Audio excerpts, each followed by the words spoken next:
Hello, Garland here, and I'm going to talk about this concept of a no-fly zone in Ukraine. I'm going to talk about the reality of it, the practicality of it, and the politics of it. So we're gonna talk about this and see if we can make some sense, and have an intellectual discussion, a realistic discussion about what a no-fly zone means, and we'll have some fun. I hope. I mean, I can really have fun talking about war, but we'll have fun as best we can. Let's chat.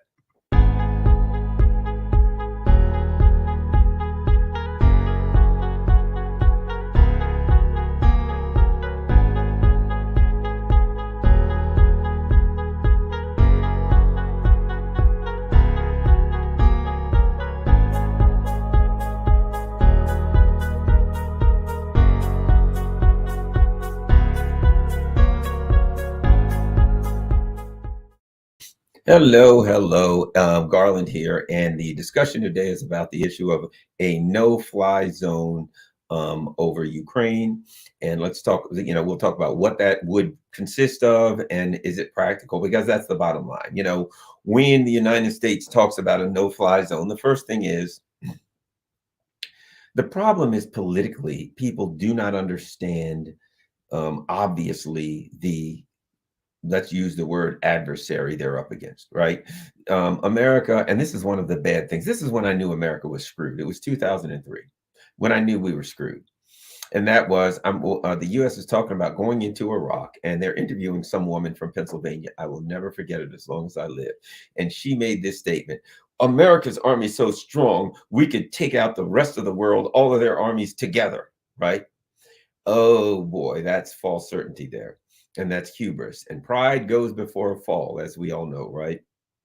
So what we're looking at now is, I mean, if you think about that, if you go online and you search what are the most powerful armies on earth, generally what you'll see is US number one, Russia number two, and then they'll go on from that, right? But there's something different there that you got to think about, and that's this. If you think about the potency of the Russian military versus the potency of the US military, right? Okay, let's say I'm one and you're two. The US military we got bases, 850 bases. We got all of these bases in South America. We got lots of bases in the Middle East. We got AFRICOM, bases all over Africa, bases all over, the Pacific region, right? So if we've got a million-man army, and I say use the word in the traditional sense, million-person army, and the Russians have a million-person army, and theirs is mostly all in one place. 99% of the Russian army is right there in Russia. So it's defensively set up. It's set there, right in there to defend their border, right? Imagine if the entire US military, everything that we have, that's why Russia has like they have one aircraft carrier, and that one's out of service. Why is that? Because the Russian military is not designed to project power around the world. They've got a base in Syria. That base is they've got two bases. They've got a Navy base and a small Air Force base in Syria, but those are small. They went to Syria to work to help Syria when there was a big Al Qaeda attempt to overthrow the government that was backed by the U.S. and Turkey and Saudi Arabia and Israel, etc. But they provided some aircraft and some firepower and some some technical assistance to the Syrians to make that happen. But most of their military power is right there at home on their border. So on the Russian border, it is by far the most powerful force in the world. The fact of the matter is, in talking to some of the people that I know that are experts, such as a Scott Ritter, it's obvious the Russians have escalatory dominance. I mean, all of NATO couldn't. The fact that this is according to Scott Ritter, all of the forces of NATO could not stand up. They would be defeated by the Russian army on the Russian border because it's the most powerful entity there. So start there. So now the U.S. would say, well, we're going to put a no-fly zone over whatever country in the Middle East that where they oftentimes didn't have much of an anti-aircraft system. They didn't have much of a military or Air Force or anything. That's one thing. You're talking about the Russians now. And you're talking about we're going to go to the Russian border, a region where Russia is by far the dominant military and exponentially the dominant military. How are you going to do it in a practical sense? I saw there was a member of Congress, her last name was Salazar, being interviewed, and she was asked, are you in favor of it? Yes, absolutely. And then she was asked, well, do you understand it? No, but I'm in favor of it. Okay, you know what? You can be in favor of it, but the question is it practical? So we're on the Russian border, and Russia is by far the most dominant military force on the Russian border. How do we go about doing it? We bring in some anti-aircraft units and set them up and say to the Russians, okay, you can't fly anymore. Do you really think the Russians are going to listen to us? It's on their border. They've already said, don't start no trouble on our border. It won't be none. If anybody fires on us, then we consider them in the war. This is a theater of war in Ukraine. We have a military operation, and we will do what we have to do to protect our soldiers. So forget it. So here's what, if we are honest with ourselves, if we face this from the perspective of practical reality, here's what a no-fly zone over the Ukraine would look like. The U.S. and or NATO, really the U.S., NATO is a pseudonym for the U.S., would set up anti-aircraft units and around outside of Ukraine and say to Russia, if you fly, we'll shoot your planes down. And Russia would blow them to smithereens in a minute.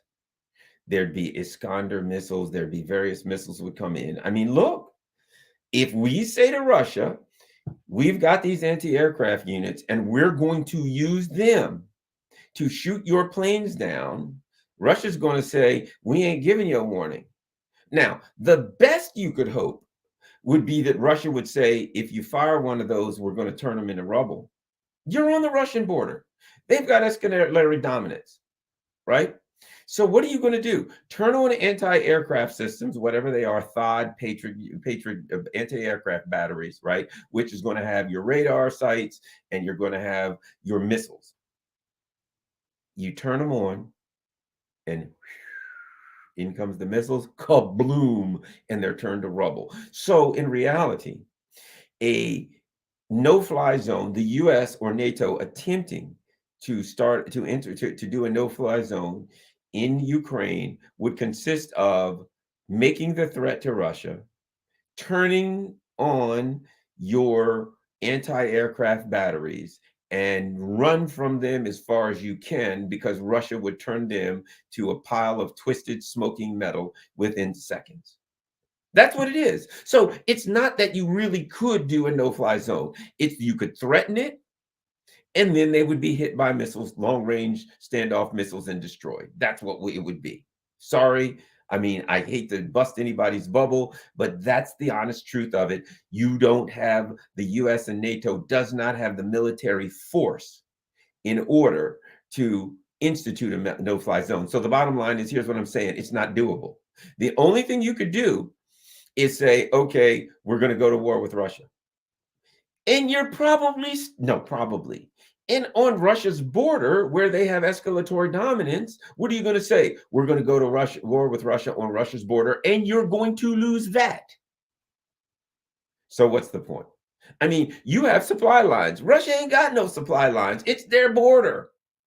They can bring hundreds and hundreds of thousands of troops to the border. They can rain missiles and aircraft down on you nonstop, day and night. You are on their border. They can fire at you from their planes can fire missiles from their airspace at you. And they can fire from stationary missile targets in their airspace at you. You are a sitting duck. So the idea that the US and or NATO could actually institute a no-fly zone in Russia is preposterous. Now, let's go to the political part of it.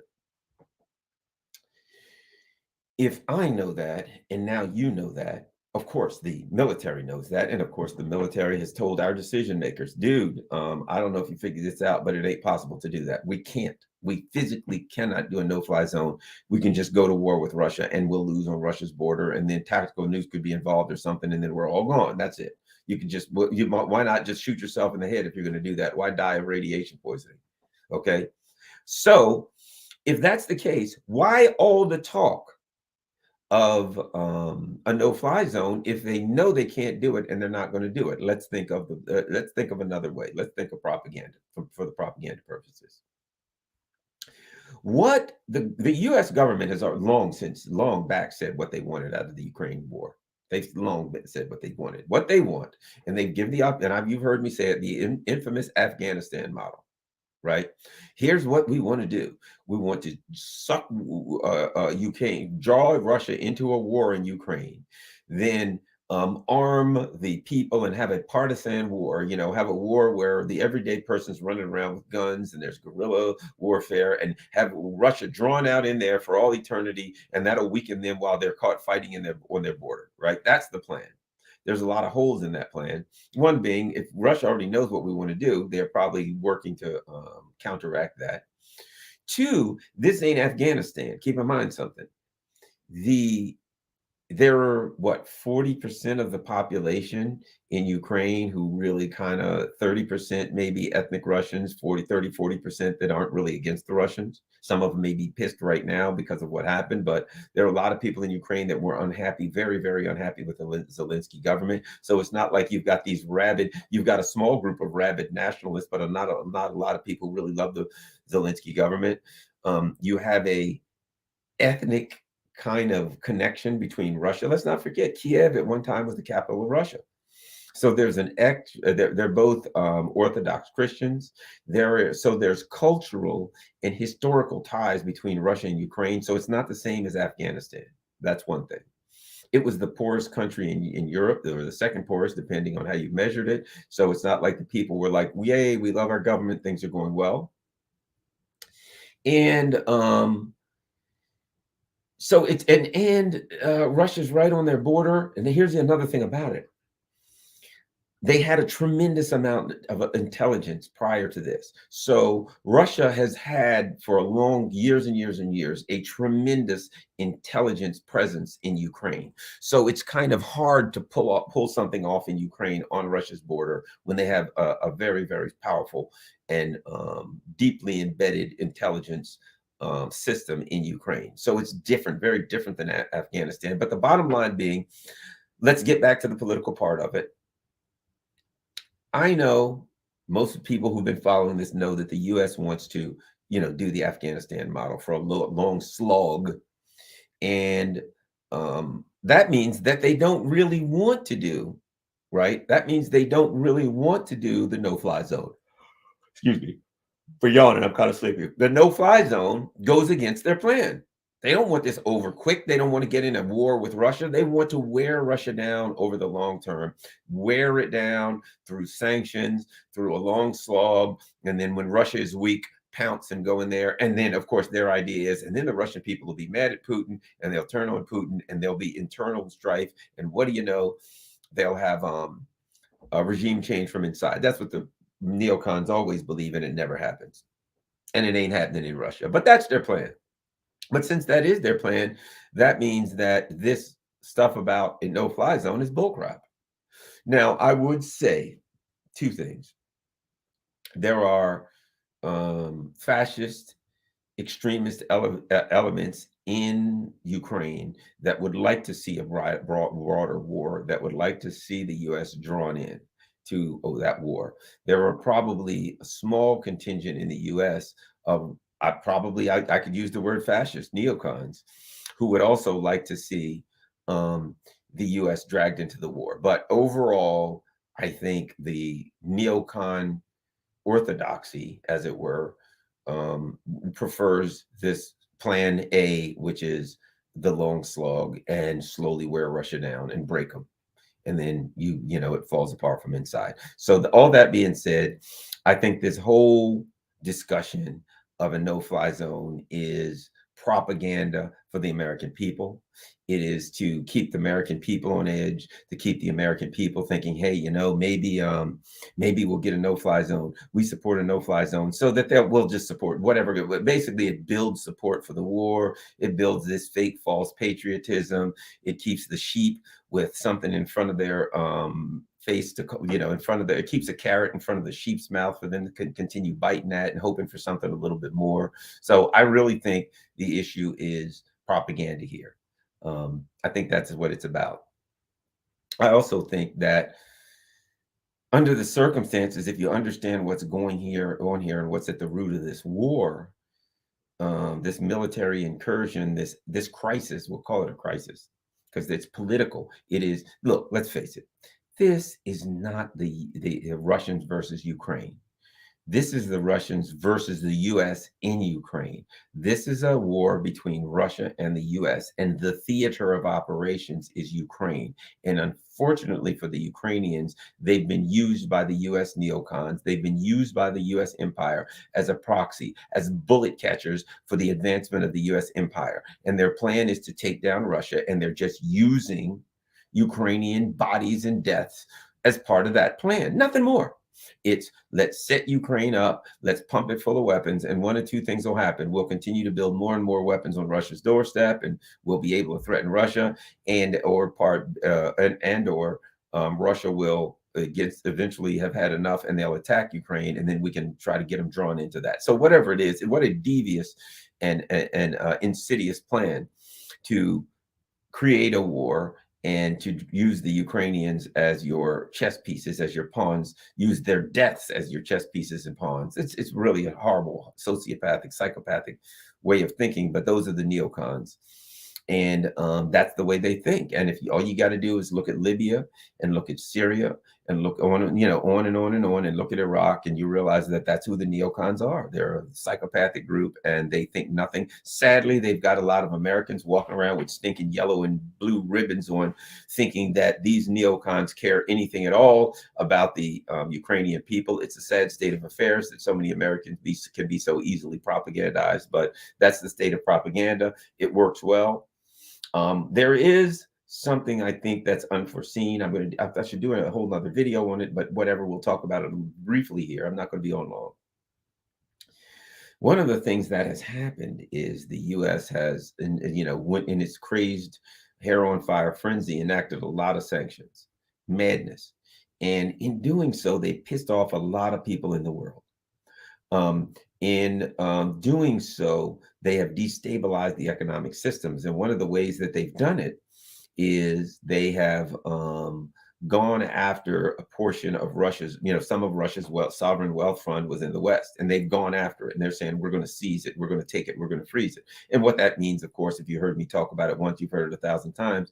That means that people are outside of the West are going to fear, and maybe even some in the West are going to fear that if my money's in a Western bank or in Western assets in any way, shape, or form, and the U.S. gets mad at my country, they're taking my money and assets and keep it. So you're going to see a massive flight of capital from the West. Something else is going on too. And there's fury, there's anger and fury. I interview people from South America. I interview people from the Middle East. I interview people from Africa in my international show. And they're furious. And one of the reasons they're saying, look at this double standard. They're saying, look at this. The U.S., the Europeans are like furious over bombings in Ukraine, but these same people bombed our Muslim or our Black or our whatever countries and took our resources. And they're saying they care about democracy and the rule of law, and they overthrew my country time and time again in South America, Central America, the Caribbean, what have you. So all of these people are looking at it saying, these people are, they, to be quite frank, the Middle Easterners, the Africans, the South Americans see it as kind of racist, and they're not happy at all. One of the big thing that's happening, the big thing I think that's happening now, and this could be one of the biggest, this march, I think, will be viewed in history. Hopefully we make it in the long run. If we don't, then it's nothing that needs to be discussed. But this march is going to be viewed as one of the turning points in world history. because what has happened is Russia has basically said to the US, the US, I mean, you can look at it from the way of the mainstream media, but the reality is this: NATO has been creeping up to Russia's door, creeping up to Russia's door. Eventually, Russia said, we're not going to keep putting up with you. Get off our lawns. The US said no, and the Russia used force to expel the United States and its proxies from a country on its doorstep. That's what is really going on here. The Russians are using military force to expel the United States and its European proxies from Ukraine. Boom, that's it. That's all you need to know. That's the reality, right? Nobody does that. The Russians are doing it. And it's obvious that the US can't stop them. So they're doing it. They're using force. They're exercising a military veto on US foreign policy. That's major, number one. That's a demonstration that this is no longer a unipolar world. This is a multipolar world, and that Russia is one of the poles. And they're also saying we see this as an existential threat, and we don't care what happens. This is a fight we're taking on, and we're going to fight to the end. We don't see any other options. We're backed into a corner. So that means they're going to fight their way out of it. The Russians are there for a fight. And as it said, they're slow to get on their horse, but when they get on it, they ride fast. I don't know if you ever heard that. They've been slow to get on their horse for many years. They've been saying, we're going to do it, get off, get away. They've been threatening, and finally they got on, and they're not backing down. All the sanctions in the world, everything else in the world, they ain't backing down. That's reality. And they're not going to stop. And Ukraine is that there's nothing you can do. They are resolved because they believe that the West being in Ukraine is an existential threat to them, and they're not going to allow that existential threat to take its final form. And the other part of it is there's a number of announcements, and you can search and find this. China and Saudi Arabia have been getting together, and now they're discussing the petro yuan. In other words, I mean, not formally using those terms that I know of, but what they're saying is that the Saudis so one of the things that kept the US dollar strong, the infamous petrodollar, is because the Saudis would only sell oil in the US dollars, nothing else, and that would help to maintain US dollar supremacy. And now the Saudis are saying we are considering selling oil in yuan, in the RMB, in China's currency, and that would severely undermine the dollar, and that would also strengthen the Chinese economy and the Chinese yuan, and that would really negate a lot of U.S. sanctions, because then countries wouldn't have to buy in the dollar. They wouldn't have to use the SWIFT system. They could go around it. And all of these countries that the U.S. has sanctioned, which is like a third of the people in the world, are under unilateral U.S. sanctions. Those sanctions are gone now. They can all work through that other system. So that would be interesting. And even our allies who would want to buy things from, say, a Venezuela or an Iran, but they can't because of Venezuela and Iran is sanctioned, they'd be able to do that. Anybody would be able to go outside of the US dollar system, and it could cause, in theory, whether it would or not, it could cause an economic implosion in the US. I'll put it like this: we couldn't print dollars like there's no tomorrow anymore. We'd have to probably start to live within our means. And understanding that we've got a $30 trillion debt, how do we live within our means with that kind of an unpayable debt?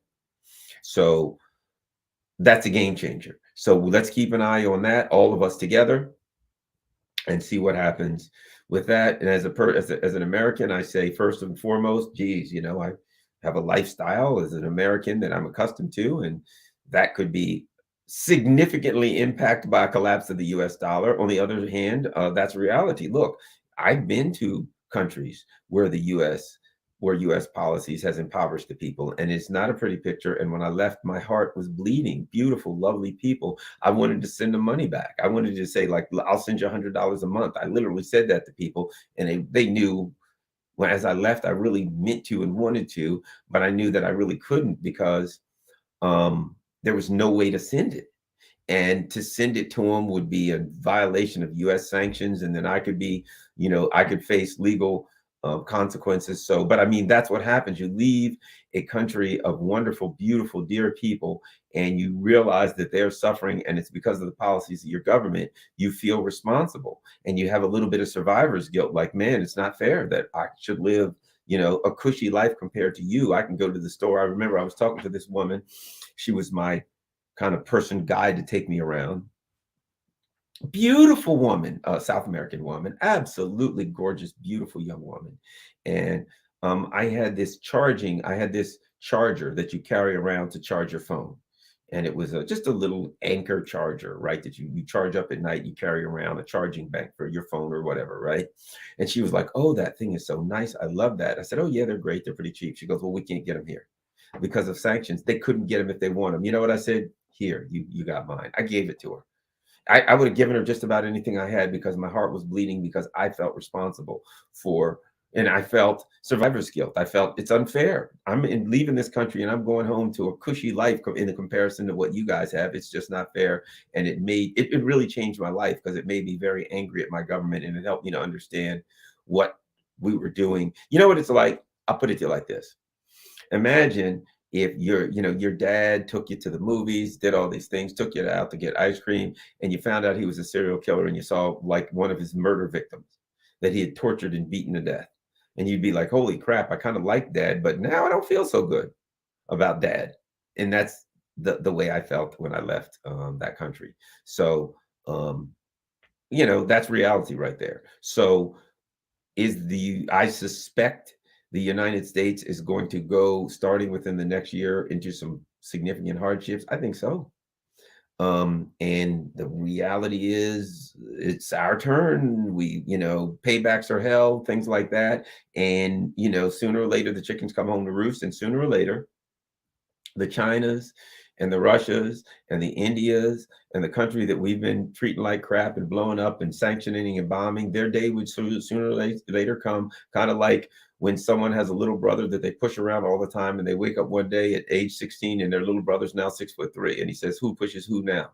That's what's happening with us in China and Russia and some of these other countries. They've grown up. They're not small anymore. And we can't push them around, and we don't get the message, but we're going to get it. And the best, what the best America can do. We don't discuss anything but the politics of personality. So it's Putin's fault, it's Biden's fault, it's Trump's fault. We'll find a person. We will not accept that this is a system, that we live in a system that has been abusive to others and throughout the world. We've got to blame whoever the last president was, or whoever the current president was, or whoever the president of the other party that we don't like. That's who we got to blame. We can't accept that this is a corrupt system, and that as a result of that and incompetent, and we're paying a price for the corruption and incompetence. And the Biden team is the latest. Look, they've got Victoria Nuland. She's an undersecretary, right? Victoria Nuland she was Dick Cheney's assistant. She was in during the Bush administration. Then she was Hillary's assistant. So she was there through the Obama administration. Then she was gone for Trump, and now she's back. So all of these administrations, she's back. Republican, Democrat, right? She is an example. She is an expression of the vicious, psychopathic neocon ideology that seeks world hegemony at the expense of lots of poor people around the world. And that has gotten us to this point that we are. And now, when this happened with Russia, rather than be measured in their response, instead their eyes lit up. And what they thought was this: I have been waiting all this time to sanction Russia, and we finally got them where we want them, and we can finally sanction Russia, and we're going to unleash every sanction we could ever dream of. Oh, they rubbed their hands together. We've been waiting so long. Finally, this is our chance, and we're going to sanction Russia with everything we can. And now they've sanctioned Russia with everything they can, and Russia's still standing. It hasn't fallen. And the rest of the world is looking at us saying, "You people are out of your freaking minds." And we are starting to the result of our economic absurdity is starting to creep back up on us, but it hasn't even begun to creep yet. And this is what has to happen. I mean, I study Zen, and in Zen, um, if you throw a rock out the window, it ain't never going to go down. It's going to go. I mean, it ain't never going to go up. If you jump out a window, you ain't never going up. Every single time you're going to go down. And if you push people around and bully people, one of these days they're going to have their day in court. And when they will, there's going to be a price to pay. So, but just keep doing what you're doing, keep enjoying your life. There's going to be some crazy times ahead of us economically, but we'll make it through. I mean, we'll make it through because the US can still grow our own food. We still can create, we have energy, we're energy independent. So it'll get but so bad, but the US can make it. Now, Europe, France, yeah, they can grow their own food, but Europe overall, a lot of Europe can't grow their own food. They definitely don't have their own energy. So Europe is the country that's really thrown under the bus. They are going to, excuse me, threw themselves under the bus, jumped under the bus while the bus was running 90 mile an hour. This is like the worst economic suicide that you could ever imagine. And it's because the US was dying. Oh, we got to get Russia. And it was like, we finally got them where we want. And it was like, yay, we got them, we got them, we got them. And now we got them. And we got a tiger by the tail. We can't hold on. We can't let go. We've instituted those sanctions. We can either watch those sanctions drive us into the ground, or we can try to back off them and go to Russia and say, we're sorry about those sanctions. We want to undo them. But who's to say that anything that Russia does, I suspect at some point, the Europeans for sure are going to have to go to the Russians and beg out and say, dude, we need some things. And at that point, the Russians will be able to play ball on their turf, on their terms.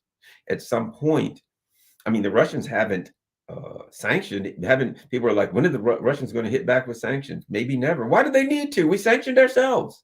The Russians don't need to sanction the West. The West sanctioned itself. The Russians, I suspect, let me throw something out. I think it's possible. Okay, so the US says we're going to take people's stuff. We're going to grab people's sovereign wealth fund, grab their money, grab everything. We're going to really screw everybody we can. Oh boy, you guys are going to get it now. What happens if Russia and China just say, you know what? We ain't doing none of that stuff. That's not the game we play. We are honest businessmen. If you make a deal with us, we keep our deal. So we're not sanctioning anybody. Not saying they will, but what happens if you're an international businessman and that happens? Who are you going to do business with in the future? The people who will use political reasons and excuses to sanction the heck out of you, or the people that say, even if we don't get along, I still won't sanction you. You can invest in my country. Your money's safe here. See, if the Russians don't sanction anybody, the message is your money is safe. Your investments are safe in our country. I read the other day that some of the companies that left, for instance, McDonald's said, we're closing all of our stores and leaving. And Russia then said, here's what we're going to do. We're going to take some money, and any small businessmen, those McDonald's that they left behind, well, they've already built the McDonald's. They've already equipped them with everything. They're sitting there, they're closed. They left the country. You take over the McDonald's, we'll give you some money to get started, and that'll be your small business. So it's like, you're going to leave us all of these McDonald's all over the country. Well, we'll give them the Russians. We'll give them a little money to get started, some seed money, and then they can go ahead and off they go. So it's like, thanks for leaving us all of these resources. Thanks for leaving us all of this, these small businesses. So the companies that left, Russia can take over. Factories that left, Russia's already said, well, we're considering just nationalizing some of these factories. We'll continue making whatever it was that been made, but we'll just change the names a little bit, stamp a different name on there, and we'll have our people do it, and we'll sell it, be Russians making it. The Russians will keep the money, and it'll be sold to Russians. So they're looking at nationalizing some of the things. So if you're McDonald's and you spent billions of dollars in building McDonald's all over Russia, you turn around, you leave, and Russia says, well, thanks for all of these McDonald's. We're going to keep them running on with our own people. Where have you accomplished?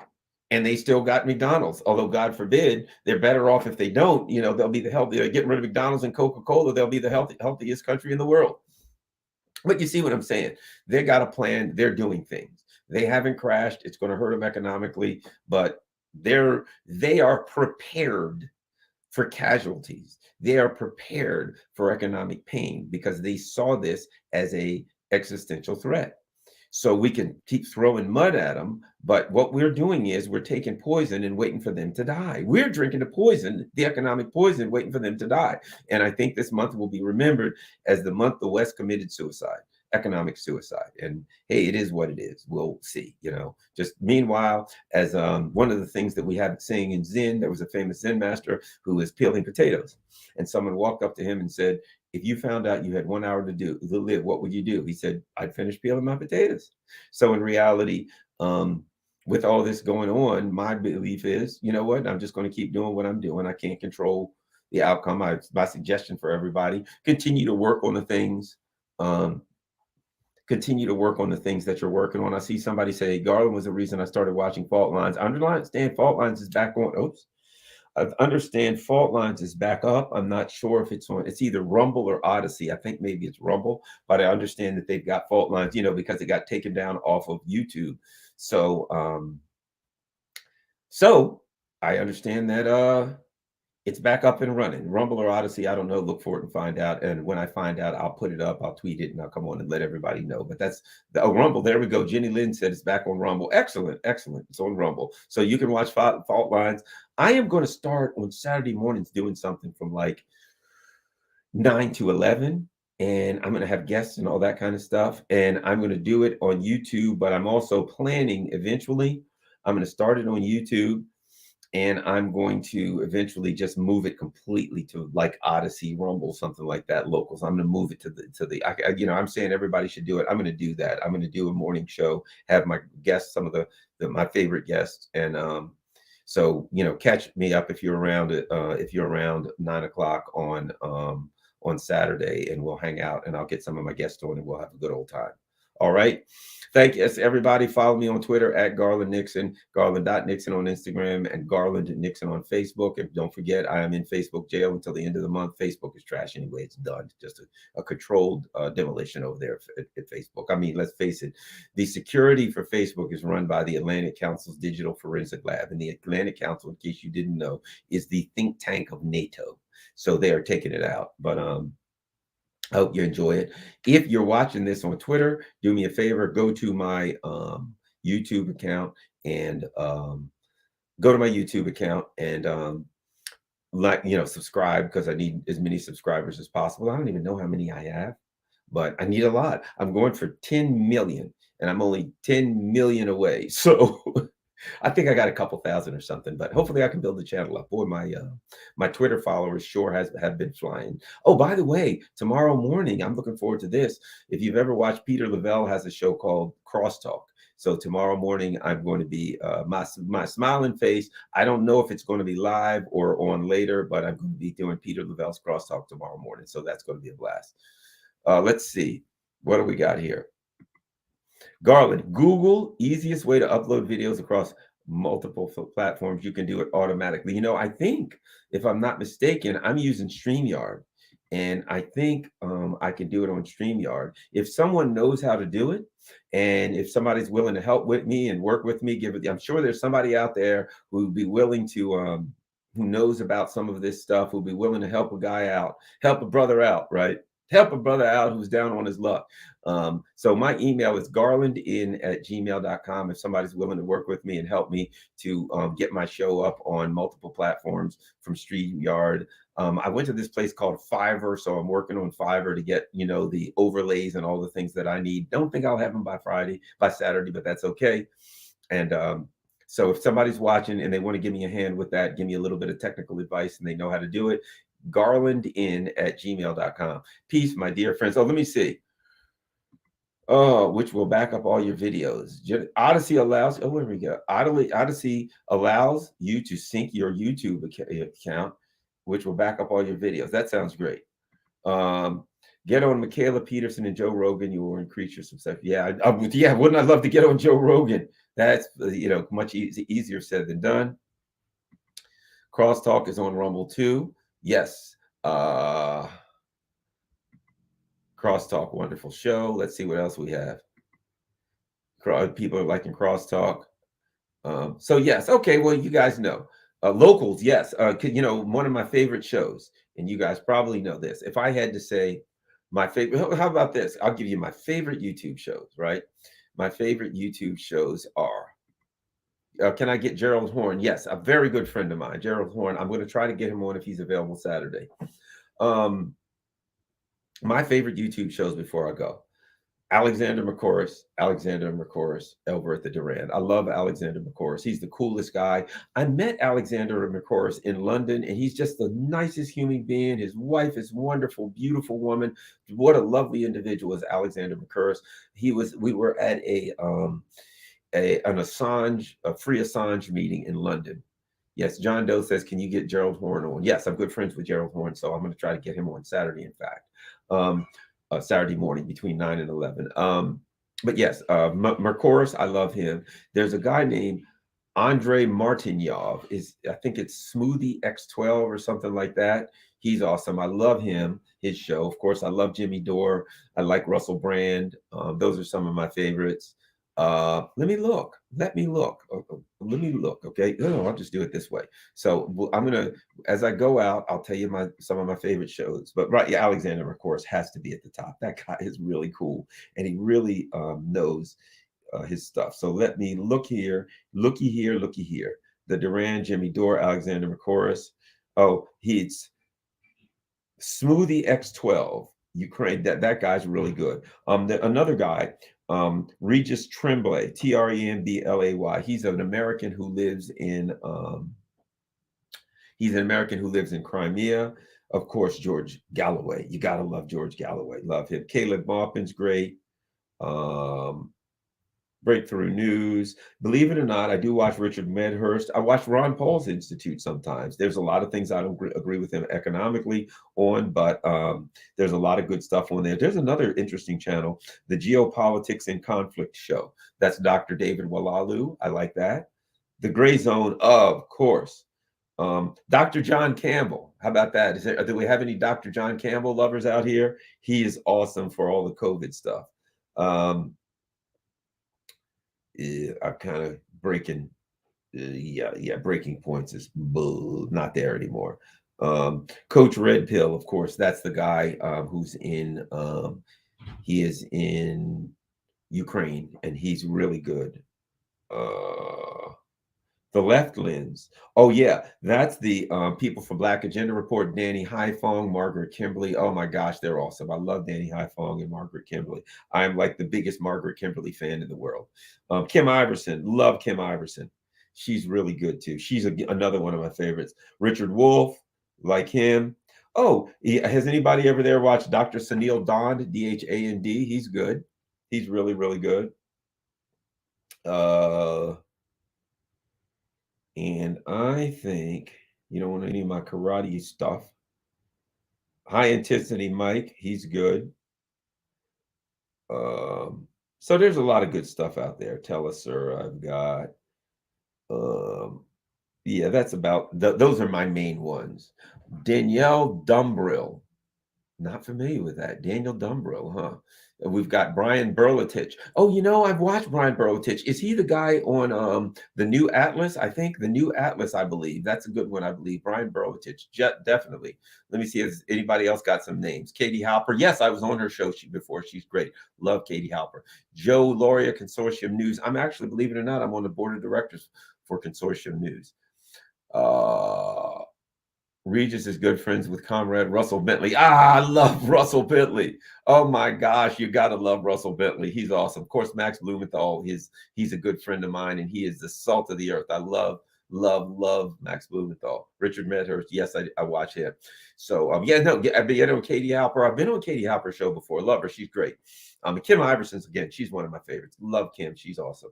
All right. So, we ran through some of the names. Caleb Maupin. You guys like Caleb Maupin? I love Caleb Maupin. He's a good friend of mine and a good guy. So I see everybody's out there. Oh, good old Kinky. Thanks a lot. But the top of my list is Alexander McCorus. And a part of it is because I met the guy in London and hung out with him. And he is just a dear of a human being. Revolutionary Black Network. Yeah. Patrick Lancaster, huh? Not familiar with that. JP Soto. Not familiar with that one. So I don't know. Mint Press, Dan Cohen. Oh my gosh, are you kidding me? I love Dan Cohen. He's brilliant. He's wonderful too. So we're talking about all of our friends out there. Patrick somebody. Patrick who? Patrick Lancaster. Oh, okay. Yes. Okay, well, I'm having too much fun hanging out with you guys. It's getting to be like a party with a bunch of friends hanging out together. But we'll have to do that sometime, right? We'll get on here and we'll talk.